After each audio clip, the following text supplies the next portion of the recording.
की बात तो मैं नहीं जानता हूँ, लेकिन मैं इतना जानता हूँ कि जिस तरह से कांग्रेस और राजद का लीडरशिप है, उस लीडरशिप से उनके लोगों का मोह भंग हो रहा है। दिलीप जी छुपा रहे हैं। मंत्री जी आपने बिहार के सड़कों की एक बड़ी बात कही, अधिकारी वैसे जो गड़बड़ करते हैं उन पर रोड बैंक और लैंड बैंक जो आप कर रहे हैं, रोड पैकेज, रोड रेगुलर जो कर रहे हैं, लोन पैकेज जो कर रहे हैं, इसकी क्या दो बात आपने बताई है। बिहार के अंदर उद्योग का जाल बिछे, उसके लिए जो भी निवेशक या उद्योगपति आएंगे उनको जमीन देना आवश्यक है, क्योंकि जमीन अगर उपलब्ध रहेगा तभी हम उद्योग लगा सकते हैं। आपने एक चीज सुना होगा, देखा होगा कि कांग्रेस और विपक्ष के लोगों ने 65 साल तक सिर्फ ये बात कहा कि अस्पताल में डॉक्टर नहीं है, अस्पताल में नर्स नहीं है, लेकिन कभी कांग्रेस के दिमाग में ये नहीं गया कि डॉक्टर पहले बनाएंगे तब तो डॉक्टर की कमी दूर होगी।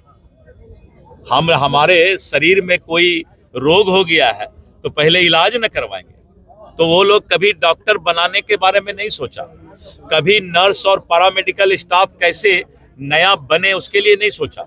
आज पूरे देश में 4 गुना ज्यादा मेडिकल कॉलेज खुले, नर्सिंग कॉलेज खुले, पैरामेडिकल कॉलेज खुले।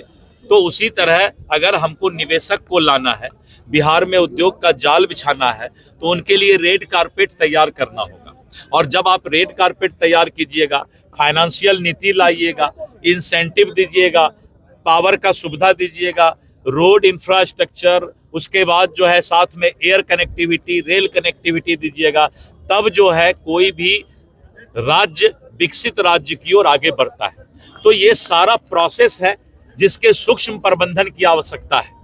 राजनीति में ज्यादातर लोग सीधा चलते हैं, उनको ये भी पता नहीं होता है कि चलने के वक्त हमें क्या क्या मैनेजमेंट और प्रबंधन की आवश्यकता है। तो आज सरकार जो आई है वो सूक्ष्म प्रबंधन की सरकार आई है। जितना 20 साल आगे तक सोचना है, जब तक हम 20 साल आगे का विजन नहीं रखेंगे तो आज हम विकास करने के लिए आगे नहीं बढ़ सकते हैं।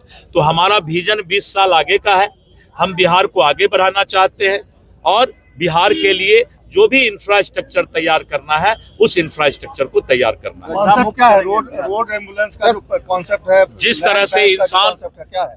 जिस तरह से इंसान का तबीयत जब खराब होता है, इंसान जब बीमार पड़ता है, तो इंसान के लिए अस्पताल में एम्बुलेंस की व्यवस्था रहती है और एम्बुलेंस को लोग फोन करते हैं तो इंसान का जो है इलाज होता है। उसी तरह मैं नया रोड मेंटेनेंस पॉलिसी बिहार में, अनोखा रोड पॉलिसी ला रहा हूं कि अब रोड भी अगर घायल होता है, रोड में अगर कहीं गड्ढा होता है, तो पथ निर्माण विभाग जो नया मेंटेनेंस पॉलिसी ला रहा है उसमें जगह जगह रोड एम्बुलेंस की व्यवस्था कर रहा है। यानी हम चौक चौराहे पर नंबर डिस्प्ले करेंगे कि अगर हमारा रोड घायल हुआ है तो आप तुरंत इस नंबर पर फोन करें और जल्द से जल्द उस रोड मेंटेनेंस पॉलिसी के तहत उस रोड का रिपेयरिंग हो जाएगा। और मैंने स्पष्ट कहा है कि मैं ये भी सपना देखा हूं कि हम किसी भी सूरत में पथ निर्माण के द्वारा जो बना हुआ रोड है उसमें गड्ढा देखना पसंद नहीं करेंगे।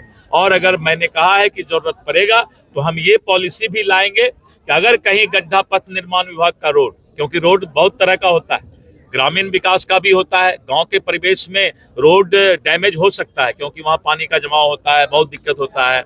नगर निगम, नगर परिषद का अलग रोड होता है, नेशनल हाईवे अथॉरिटी का अलग रोड होता है।